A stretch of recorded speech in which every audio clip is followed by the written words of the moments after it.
सुप्रभात प्यारे बच्चों। आज की जो हमारी कविता है वो है हाथी कविता। इसको हम एक चित्र के माध्यम से समझेंगे।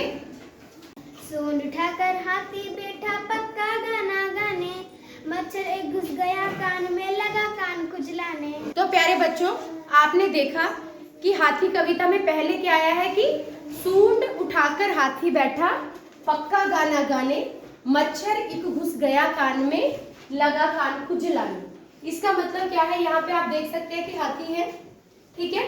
हाथी क्या कर रहा है, इसमें गाना गा रहा है इस चित्र के माध्यम से। दूसरे चित्र में क्या दिखाई दे रहा है आपको कि यहाँ पे उसके कान में क्या है, एक मच्छर घुस गया है, ठीक है। इस कविता का जो पहला भाग है उसमें क्या है कि हाथी जंगल में बैठा हुआ है, वहां पे वो क्या कर रहा है, गाना गा रहा है, ठीक है।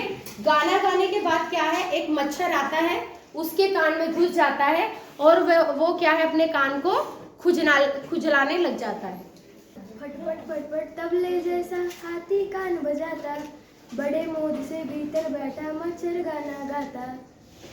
तो बेटा आप लोगों ने देखा कि दूसरे भाग वाली कविता में क्या बताया गया, दूसरे भाग में कविता के कि मच्छर क्या कर रहा है, हाथी के कान के अंदर देख सकते हैं आप, घुस गया है और हाथी क्या है, जोर जोर से अपने कानों को हिलाने लगा है।